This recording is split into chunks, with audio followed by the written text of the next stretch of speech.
Hi there, this is Ranjit, and in this video we'll be doing the review for this Lenovo K5 Plus, which is a budget oriented Android phone.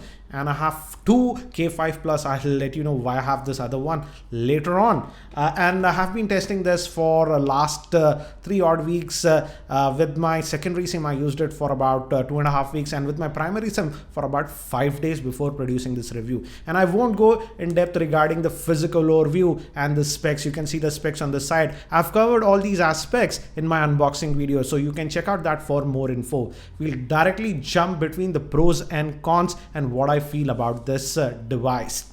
And again, it's a compact phone. It's having a 5-inch screen, and again, the thing is that it is having a Snapdragon 616 chipset, which is actually a octa-core processor. And in fact, the build quality is also nice. The back is sort of aluminum, so it gives that nice feeling when you hold it.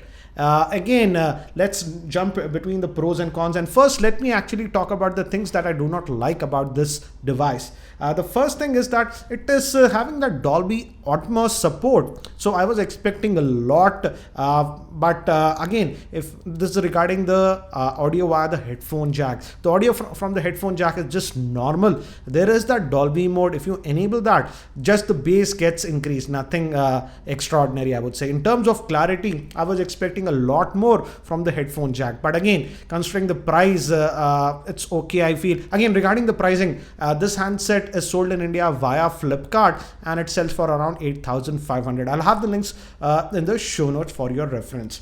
Again, moving to another thing that I've noticed is that it does have a physical LED notification light, but one thing peculiar is that the LED notification light just glows. It does not blink. So if you get a notification or anything, it just glows continuously. Now, moving to another thing that I did not like about this device is, on paper, it has a 13 megapixel rear facing camera and a 5 megapixel front facing camera. So you would expect great results, but sadly, the camera performance is simply not that good. Here are some of the sample shots that I have taken with this device. Yes, in outdoor conditions, it's a little bit decent, but when we move to indoor conditions and in artificial lighting conditions, the camera performance is actually very, very poor in my opinion. Even the front facing camera performance was not that good. So definitely, I would say if you are very picky about the camera is the weakest point about this device. Next, if we move to some of you have asked me about the general performance of this device. The general performance of this device is good thanks to the Snapdragon 616 chipset. But one thing that I do not like is Lenovo has this custom UI that is known as Vibe UI, and it's using an old version of the Vibe UI. And I feel there is a little bit of UI lag that I notice sometimes. Also, I do not like the fact that it has these 3 touch type capacitive buttons here at the bottom. And if you press this multitasking tray, it's for the menu. To get to the multitasking, actually you have to hold it for 2 seconds, and you just can't change that as of now. So it's a little bit annoying in my opinion, because it does take quite a bit of time to jump between the apps because it delays. So I don't like that. And again, it's running the old version of Vibe UI, and you don't even have an app tray with the same. So these were some of the things that I did not like with this Lenovo K5 Plus. Now, moving to the things that I really liked is this is surprising, and that is the reason I have one more handset. I asked Lenovo to send one more handset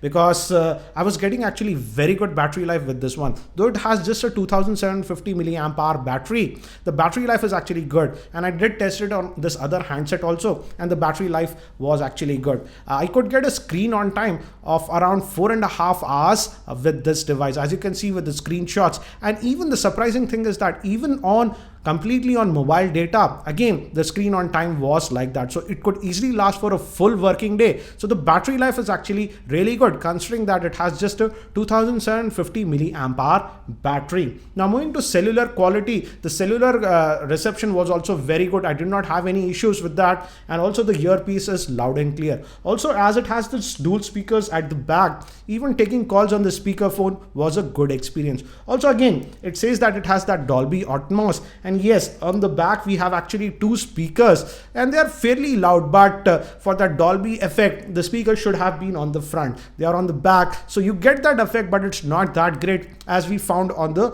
Lenovo K4 or even the Vibe X3. So that effect is there. Yes, it's better than the regular speakers, but again, don't expect miracles.